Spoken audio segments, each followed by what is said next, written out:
वो दोनों फटी फटी आंखों से फैजान को देख रहे थे। फैजान ने जेब से पिस्तौल निकाल लिया और उसका रुख उनमें से एक की तरफ कर दिया। फिर उसकी निगाह कलाई पर बंधी हुई घड़ी पर जम गई। वो खामोशी से उन लोगों को घूर रहा था। जिस शख्स की तरफ पिस्तौल का रुख किया गया था उसके बदन में अब हल्की सी कपकपाहट शुरू हो गई थी।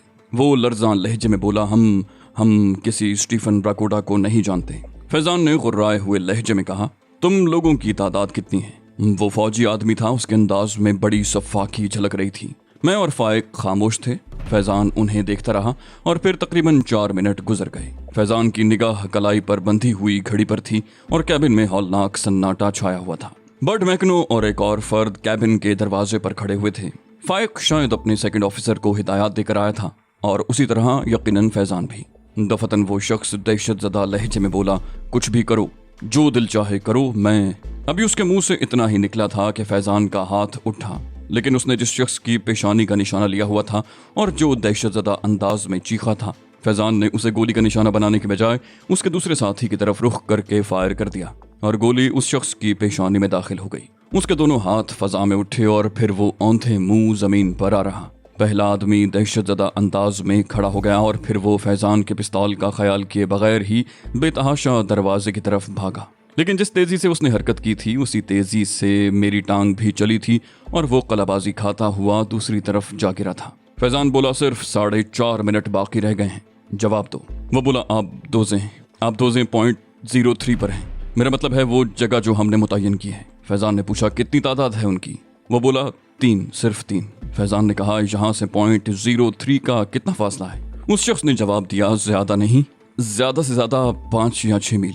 और उसी वक्त फैजान के लिबास के किसी हिस्से से हल्की हल्की सीटी की सी आवाजें उभरने लगी। फैजान ने अपनी पॉकेट से एक छोटा सा चौकोर आला निकाला और उसे मुंह के करीब करते हुए बोला, क्या बात है? आवाज आई, सर, सबमरीन देख ली गई है, उनकी तादाद 3 है, उनके सिग्नल मौसूल हो रहे हैं। 08085402 ये उनकी पोजीशन है। फैजान ने आला बंद करके जेब में रखा और फिर मेरी तरफ रुख करके बोला, अब ये आपके हवाले है, मुमकिन है आपके कुछ काम आ सके। फिर शहाब फाइक ने मुझसे इजाजत तलब कर ली। बोला, मिस्टर अली, मैं भी अब जाकर अपनी जिम्मेदारियां संभालता हूँ। मैंने कहा, ठीक है। और फिर मैकनो को तलब करके वो लाश वहां से उठाने के लिए कहा जिसकी पेशानी से उबलता हुआ खून कैबिन के कालीन को दागदार कर रहा था। मैकनो ने बर्ड की मदद से लाश को हाथ और पांव की तरफ से पकड़कर उठाया और उसके बाद अरशे पर ले गया।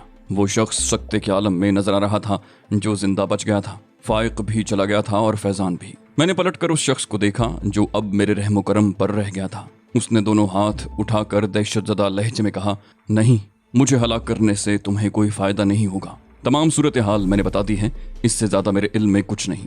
मैंने पूछा, ये स्टीमर तुमने कहाँ से हासिल किया था? वो बोला, ये हमारी ही मिल्कियत है, मेरा मतलब है हमारे ही तसर्रुफ में रहता है। हमारी जिम्मेदारियां ये हैं कि 20 से 30 मील के दायरे में गर्दिश करते रहें और इस तरफ आने वालों पर नजर रखें। मैंने कहा, ये अहकामात तुम्हें स्टीफन ब्राकोडा से मिले हैं? उसने भर्राए हुए लहजे में कहा, अब ये नाम छुपाने से कोई फायदा नहीं है। मैंने कहा, तुम्हारा राब्ता स्टीफन ब्राकोडा से किस तरह कायम होता है? वो बोला, बराह रास्त चीफ से हमारा कोई ताल्लुक नहीं है, बस हम समंदर के सीने पर जिंदगी गुजारते हैं। एक माह हमारी ड्यूटी रहती है और उसके बाद हमें खुश्की पर पहुंचा दिया जाता है। मैंने पूछा, खुश्की पर किस जगह? वो बोला, जंगल में हमने अपने ठिकाने बना रखे हैं। मैंने कहा, उन ठिकानों की निशानदही करो। और वो शख्स उन ठिकानों के बारे में बताने लगा, लेकिन ज्यादा मौका नहीं मिला। दफतन ही एक गरज सुनाई दी थी और उसके साथ ही जहाज हिलता हुआ सा महसूस हुआ। मैं चौंक पड़ा। उसी लम्हे बर्ड और मैकनो आ गए। मैंने सवालिया निगाहों से उन्हें देखा तो बर्ड ने शाने हिलाते हुए कहा, मुझे नहीं मालूम चीफ। मैंने कहा, इसे कसकर बांध दो और इसकी निगरानी करो। और मैं तेजी से कैबिन से बाहर निकल आया। ये धमाके शायद जहाज से इस्तेमाल किए जाने वाले असलहे के थे, लेकिन उनकी ताकत इतनी ज्यादा थी कि जहाज हर धमाके पर बुरी तरह हिल जाता। बहुत सी चीजें इधर उधर गिरने लगी। मैंने अपने आप को हिलते हुए जहाज में सहारा लेकर संभाला और उसके बाद बरकरफ्तारी से कैप्टन फाइक के कैबिन की जानिब दौड़ने लगा। बुलंदी पर वाक़े एक कैबिन में कैप्टन फाइक जहाज का कंट्रोल संभाले हुए था। सेकंड ऑफिसर, थर्ड ऑफिसर और दूसरे चंद अफराद पूरी तरह मुस्तैद थे। फाइक ने मेरी तरफ देखते हुए कहा, अटैक कर दिया गया है। मैंने कोई जवाब न दिया। वो ट्रांसमीटर नुमा मशीन खुली हुई थी जिस पर नीचे से राब्ता कायम रहता था और शायद दूसरी तरफ से उसे ऑन ही रखा गया था ताकि कैप्टन फाइक से राब्ता कायम करने में कोई दिक्कत ना हो। चुनाचे नीचे से आवाजें उभर रही थीं। फैजान निश्तर अपने साथियों को मुख्तलिफ हिदायतें दे रहा था। उसकी आवाज पुरजोश थी। मेरी निगाहें दूर दूर तक भटकने लगीं तो कैप्टन फाइक ने एक दूरबीन उठाकर मुझे दे दी। फिर उसने मुझे मुखातिब करके कहा, खुद को संभाले रखिए मिस्टर अली। मैंने दूरबीन आंखों से लगाकर चारों तरफ देखा। सतह समंदर पुरसुकून थी, लेकिन नीचे ही नीचे जो हंगामे हो रहे थे वो इंतहाई खौफनाक थे और जहाज बार बार हिल रहा था। अभी तक शायद दूसरी तरफ से मुकाबला शुरू नहीं किया गया था। हमारे जहाज ही से हमले हो रहे थे, लेकिन ये तसव्वुर ही गलत था कि दूसरी तरफ से कोई कार्रवाई नहीं होगी। फिर चंद ही लम्हे के बाद दो बर्क रफ्तार लकीरें पानी की सतह पर नमूदार हुईं और कोई चीज पानी को चीरती हुई फजा में निकल गई। कैप्टन फाइक ने फौरन ही माइक पर इंजन रूम को हिदायत देना शुरू कर दी। वो चीख रहा था, मैं रुख तब्दील कर रहा हूँ, टारपीडो हमसे कुछ फासले पर पानी से ऊपर निकल गए हैं, वो जहाज का सही तौर निशाना नहीं ले सके। उसी वक्त दो और लकीरें जहाज से तकरीबन 100 गज दूर फजा में परवाज कर गईं। इस बार फिर निशाना चूक गया था, लेकिन आइंदा के बारे में कुछ नहीं कहा जा सकता था। इसीलिए कैप्टन फाइक जहाज का रुख बार बार तब्दील कर रहा था और उसकी यह हिकमत अमली कामयाब साबित हो रही थी। वो एक आला दर्जे का जहाजरां था और बड़ी महारत से जहाज को कंट्रोल कर रहा था। नीचे फैजान निश्तर अपनी महारत के सबूत दे रहा था। थोड़ी देर के बाद उसकी कोशिशों का नतीजा जाहिर होने लगा। समंदर में खासे फासले पर मैंने एक आबदोज को सतह आब पर उभरते हुए देखा। उसकी हालत काफी तबाह मालूम हो रही थी। वो सतह पर उभरी और बहुत से अफराद उसके खास दरवाजे से तेजी से बाहर निकलने लगे। उनके हाथ में सफेद झंडा था जिसे वो लहरा रहे थे, लेकिन दफतन आबदोज में एक खौफनाक धमाका हुआ और आग और धुएं का बादल फजा में बुलंद हो गया। उसके साथ ही वो लोग उछल उछल कर पानी में जा पड़े। आबदोज फट गई और फिर समंदर में इंसानी लाशें फैल गईं। जहाज से मुसलसल हमले किए जा रहे थे। कई बार हमने पानी के मुख्तलिफ हिस्सों से टारपीडो बाहर निकलते हुए देखे। वो एक बार भी जहाज का निशाना नहीं ले सके थे। इसकी गालिबन वजह यह थी कि तीनों आबदोजों में अफरा तफरी फैल गई थी। अमला बदहवास हो गया था और उम्दा कारकर्दगी उनके बस की बात नहीं रही थी। बदहवासी के आलम में उनके तमाम निशाने गलत हो रहे थे, जबकि फैजान निश्तर एक तजर्बाकार इंसान था और उसने कम से कम एक आबदोज को मुकम्मल तौर पर तबाह कर दिया था। दफतन मैंने काफी फासले पर एक बार फिर पानी का एक फव्वारा सा बुलंद होते देखा। हैरतनाक बात यह थी कि उस फव्वारे के साथ ही इंसानी बदन भी उछल रहे थे और फिर वैसा ही दूसरा धमाका सुनाई दिया। पता नहीं क्या हो रहा था। आबदोजें सतह आब पर आकर तबाह हो रही थी। ये दूसरी आबदोज थी और जैसा कि हमें इत्तला मिली थी कि यहाँ पर स्टीफन ब्राकोडा की सिर्फ 3 आबदोजें मौजूद थीं, जिनमें से 2 तबाह हो गई थीं और 1 बाकी रह गई थी। फिर अचानक फैजान की आवाज उभरी, मिस्टर फाइक, मैंने अपना काम खत्म कर लिया है। तीनों आबदोजें तबाह हो चुकी हैं। फाइक ने खुशी का एक नारा मारा और दौड़कर मुझसे लिपट गया। उसके चेहरे पर मुसर्रत रक्सां थी। मैं भी मसरूर था। हम दोनों देर तक चिमटे रहे। जहाज से होने वाले हमले बंद हो गए थे और एक अजीब सा सुकूत फैल गया था। फाइक मुझसे चिमटा रहा और फिर उसने समंदर पर निगाह दौड़ाई। दूर दूर तक न जाने क्या क्या बिखरा हुआ था। वो चीजें जो पानी में नहीं डूब सकती थीं, पानी पर उभर आई थीं और यही कैफियत तीनों आबदोजों की तबाही की निशानदही कर रही थी। कम से कम 2 आबदोजें सतह आब पर आकर हमारे सामने तबाह हुई थीं। एक का अभी तक कोई पता नहीं था, लेकिन फैजान का अंदाजा गलत नहीं हो सकता था। नीचे स्क्रीन पर मैं जो कुछ देख चुका था उसकी बिना पर मुझे यकीन था कि फैजान ने तीसरी आबदोज की तबाही की इत्तला भी बिला वजह ही नहीं दी होगी। यकीनन अपनी कोशिशों में कामयाब हो गया होगा। जरा सी देर गुजरी थी कि फैजान निश्तर पायलट कैबिन में पहुंच गया और उसने हम दोनों को मुबारकबाद दी, लेकिन उसके होंठों पर उस वक्त भी मुस्कुराहट नहीं थी। वही सपाट चेहरा, वही पथराई हुई आंखें। कैप्टन फाइक जो जोश मुसर्रत से दीवाना हो रहा था, आगे बढ़कर फैजान निश्तर से लिपट गया और फैजान ने भी उसी गर्मजोशी का मुजाहरा किया। फिर उसने मुझसे दोनों हाथ मिलाए, लेकिन उसके चेहरे को क्या कहा जाता जो मुस्कुराना ही नहीं जानता था। ना ही उसकी आंखों से किसी खास तासुर का इजहार होता था। बाहर तौर हम उसकी फितरत से वाकिफ हो चुके थे, चुनाचे हमें इस बात पर हैरत नहीं हुई और फिर जश्न मुसर्रत शुरू हो गया।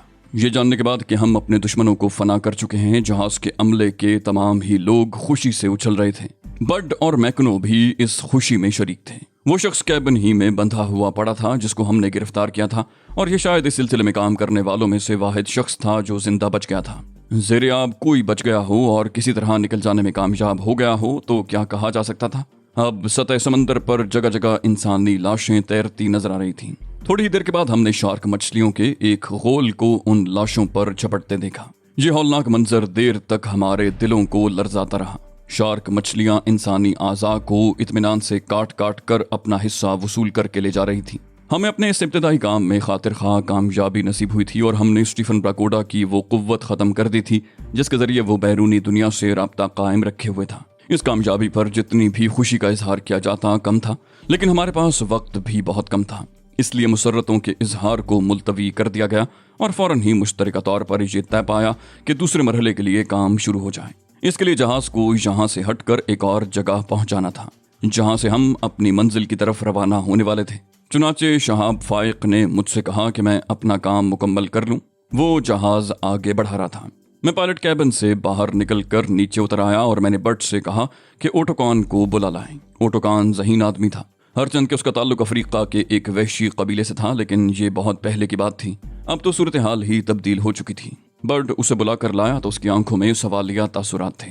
वो बोला, फरमाइए चीफ, कैसे तलब किया मुझे? मैंने कहा, ओटोकान, अब हमारे काम का आगाज होना है, इसलिए अब मैं तुमसे दरखास्त करता हूँ कि अपने आदमियों को तैयार कर लो।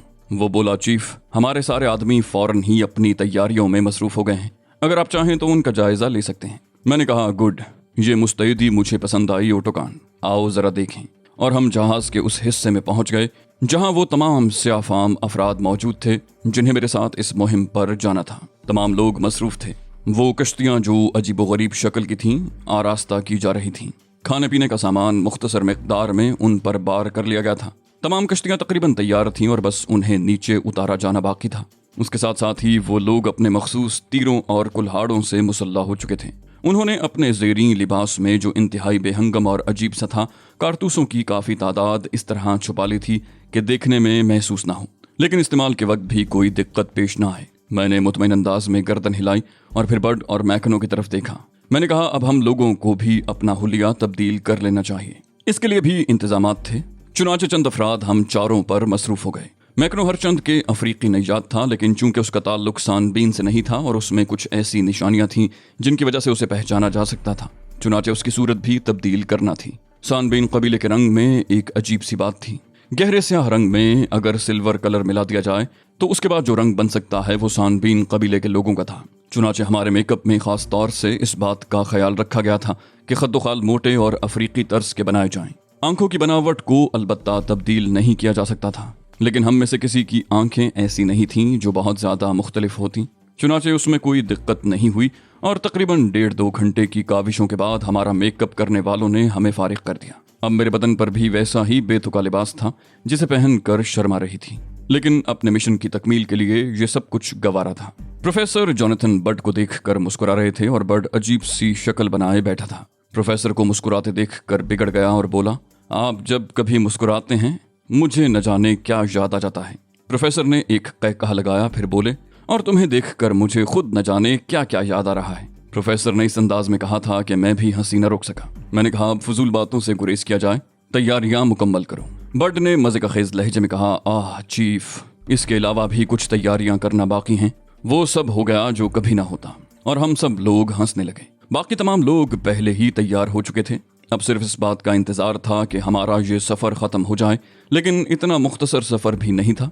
जहाज को खासा लंबा चक्कर काटकर उस जगह पहुंचना था जहां से हमें अपनी कार्रवाई का आगाज करना था। रात हो गई, चांद निकल आया और जब चांद अपना आधा सफर तय कर चुका तो जहाज के इंजन बंद कर दिए गए और वो सब लोग मोहतात हो गए। फाइक ने बताया कि अब हम अपनी मंजिल के करीब तर हैं। उसने हमें नक्शे की मदद से वो रास्ता बता दिया जिस पर सफर करके हमें कश्तियों के जरिए बिलाखिर बोनिका की सरजमीन में दाखिल होना था। कश्तियां समंदर में उतारी जाने लगीं। जहाज के अमले के तमाम अफराद इस काम में मसरूफ थे। फैजान निश्तर ने संजीदा लहजे में कहा, काश मुझे भी आपके साथ जाने की इजाज़त होती मिस्टर अली। यकीन कीजिए मैं दिल से इसका ख्वाहिशमंद था। मैंने कहा, आपने अपनी जिम्मेदारियां जिस खुश उसलूबी से अंजाम दी हैं वो इस मिशन का एक अहम हिस्सा है। इसके बाद भी आपको अपने फ़राइज़ के सिलसिले में मोहतात रहना है। मैं आपकी तरफ से कामयाबी की दुआओं का मुतमन्नी हूँ। शहाब फाइक ने पुरजोश लहजे में कहा, मुतमईन रहो अली, कामयाबी हमारी तकदीर है। और उसके बाद देर तक हम लोग गुफ्तगू करते रहे। कश्तियां समंदर में उतार ली गई थीं। जहाज को इंतहाई खामोशी से आगे बढ़ जाना था, क्योंकि काफ़ी फासला होने के बावजूद इस बात का खतरा मौजूद था कि स्टीफन ब्रकोडा ने उन इलाकों को नज़रअंदाज नहीं किया होगा और यहाँ यकीनन कुछ ऐसे इंतजामात किए गए होंगे जिनसे उन्हें किसी की आमद का पता चल सके। ख्याल ये था कि आबदोज़ों के सुपुर्द ही ये निगरानी भी थी। बाहर तौर इसके बावजूद एहतियात लाजमी चीज़ थी। एक एक करके तमाम अफराद सीढ़ियों के जरिए उन कश्तियों में उतरने लगे। कश्तियों में उतरने के बाद कद्दू और पेठे के छिलकों से बने हुए वो गोल गोल खोल चेहरों पर चढ़ा लिए गए जो सानबीन के किसी जश्न में शिरकत करने का निशान हुआ करते थे। उन पर अजीबोगरीब शक्लें बनी हुई थीं। बड ने जहां भी शरारत से काम लिया और प्रोफेसर के लिए एक लंबी सी शक्ल के कद्दू का इंतखाब किया जो इंतहाई मजे का खेज था। प्रोफेसर उसे पहनने के बाद कम से कम 1.5 फुट ऊंचा हो गया था और फिर बड उसके सामने खड़े होकर कहे लगाने लगा, लेकिन कद्दू के अंदर से प्रोफेसर के हंसने की आवाज भी सुनाई दे रही थी। कश्तियां जहाज से आहिस्ता आहिस्ता अलग होने लगी। जहाज पर शहाब फाइक और फैजान हाथ हिला रहे थे। वो हमें अलविदा कह रहे थे। मैं खामोशी से अपनी मंजिल की जानिब बढ़ता रहा। एक कुल्हाड़ी मेरे जिस्म से भी मुंसलिक थी। हम सब चप्पुओं से कश्ती खेने में मसरूफ थे। ये कश्तियां जूते की शक्ल की थीं, आगे से उठी हुई और पीछे से बंद। जहाज आहिस्ता आहिस्ता दूर होता चला गया और जब चांद ने चेहरा छुपाया और फजा में हल्की हल्की रोशनी नमूदार होने लगी तो जहाज का कहीं दूर दूर तक पता नहीं था। गालिबन वो खुद भी इंजन चलाकर आगे बढ़ गया था। प्रोफेसर जोनाथन मेरे करीब ही था। हमारे सरों पर चढ़े हुए खोल इतने वजनी नहीं थे कि हमारी गर्दनें उनसे दुखने लगती। ओटोकान मुझे सानबीन के मुख्तलिफ रस्म व रिवाज बता रहा था। खदशा सिर्फ ये था कि कहीं हमसे पहले सानबीन के अफराद वहां न पहुंच गए हों। इसके अलावा और कोई ऐसी बात हमारे जहन में नहीं थी जो बाइस तशवीश होती। फिर जब सुबह की रोशनी पूरी तरह नमूदार हो गई तो बहुत दूर हमने दरख्तों की धुंधली कतार देखी। यही बोनिका की वो पुरस्रार सरजमीन थी जहां स्टीफन ब्राकोडा बराजमान था। कश्तियां उस समत चल पड़ी और हम बरकरफ्तारी से चप्पू चलाने लगे। प्रोफेसर जोनाथन, बड और मैकनो मेरे बिल्कुल करीब बैठे हुए थे। जोनाथन ने एक गहरी सांस लेकर कहा, बड़ी दिलकशी महसूस हो रही है अली, तुम्हारा क्या ख्याल है? क्या इस पहली कामयाबी ने तुम्हारे हौसले बुलंद नहीं किए? मैंने कहा, यकीनन मिस्टर जोनाथन, और फिर मेरे साथ आप जैसे ज़हीन लोग मौजूद हों तो कामयाबी तो यकीनी हो जाती है। प्रोफेसर ने आहिस्ता से कहा, शुक्रिया अली, आपकी इज्जत अफजाई है, वरना मैं तो एक बहुत आम सा इंसान हूँ। मैंने कहा, नहीं प्रोफेसर, कैसी बातें कर रहे हैं आपने मुझे बेहद मुतासिर किया है। बर्ड ने दरमियान में मुदाखलत की। बोला, मैकनो, हम आज तक किसी को मुतासिर नहीं कर सके। ये क्या बात है? मैं मुस्कुरा कर उसे देखने लगा। कहा, तुम्हारे लिए ये सुनहरी मौका है बर्ड, तुम मुझे मुतासिर करने की कोशिश करो। बोला, ओ गलती हो गई शायद, सॉरी चीफ, मेरे लिए इतना ही काफ़ी है कि आपके मातहत की हैसियत से काम करता रहूं। हम सब अपना सफ़र इसी तरह गुफ्तगू करते हुए तय कर रहे थे। काफ़ी वक्त गुजर गया। आखिर दरख्तों की लकीर नुमाया होने लगी। दूर से देखने पर इलाका मुकम्मल तौर पर सुनसान लगता था और वहाँ इंसानी वजूद का एहसास नहीं होता था। इस बात का अंदाज़ा हम में से किसी को नहीं था कि खुश्की पर पहुंचने के बाद हमें मजीद कितना सफ़र करना पड़ेगा। ओटोकान कश्ती के पिछले हिस्से में बैठा चप्पू चला रहा था। मैंने उसे इशारे से अपने नज़दीक बुलाया तो वो उठकर मेरे करीब पहुंच गया। मैंने कहा, ओटोकान, क्या तुम इस इलाके को पहचानते हो? वो बोला, नहीं चीफ, इस तरफ से हम बोनिका में कभी दाखिल नहीं हुए। मैंने कहा, दरअसल मैं ये मालूम करना चाहता था कि बोनिका कबीले तक पहुंचने के लिए हमें कितना सफ़र तय करना पड़ेगा। वो बोला, अगर आप कहें तो मैं दूसरों से मालूम करूं। इनमें से कुछ लोग ऐसे हैं जो बचपन की हद गुजरने के बाद सानबीन से निकले थे। मैंने कहा, अगर इस कश्ती में मौजूद लोगों में से किसी को यह बात मालूम हो तो ठीक है, वरना हम किनारे पर तो पहुंच ही रहे हैं। कश्ती में कोई ऐसा नहीं निकला था जो ये तफसीलात बता सकता। अलबत्ता हमें वो खाड़ी नजर आ गई थी जिसके बारे में लिजी ने हमें तफसीलात बताई थी। चुनाचे हम खाड़ी में दाखिल हो गए और उसके बाद हमारा ये सफ़र ज़्यादा तवील न रहा और थोड़ी ही देर के बाद कश्तियाँ किनारों से जा लगीं। हम उन्हें घसीट कर ऊपर ले आए। यहाँ से ओटोकान और उसके साथियों का काम शुरू होता था। दरख्तों के खोखले तनों को ढोल की शक्ल दे दी गई थी और उन पर जंगली जानवरों की खालें मुंडी हुई थीं। उसी जगह से ओटोकान और उसके साथियों ने ढोल बजाना शुरू कर दिए और उनमें से अक्सर बेहंगम अंदाज में उछलने कूदने लगे। ओटोकान ने मुस्कुराते हुए कहा, चीफ, अगर आप लोग इस उछल कूद से बचना चाहते हैं तो हमारे दरमियान रहें, ताकि कोई ये महसूस न कर सके कि आप रक्स में हिस्सा लेने वालों में से नहीं। मैंने हंसते हुए कहा, नहीं ओटोकान, अभी चलते रहो, जब इसकी जरूरत पेश आएगी तो हम उछल कूद भी कर लेंगे। ओटोकान ने गर्दन हिला दी। बेहंगम सा रक्स था, लेकिन ये तमाम तरबियत याफ्ता लोग सानबीन के रहने वालों की तरह रक्स करते और ढोल बजाते हुए आगे बढ़ रहे थे, क्योंकि यही जश्न में शामिल होने के तरीके होते थे और इसी से उनके कबीलों की पहचान होती थी। अजीबोगरीब शक्लों में हम मजे का खेज अंदाज में उछलते कूदते आगे बढ़ रहे थे।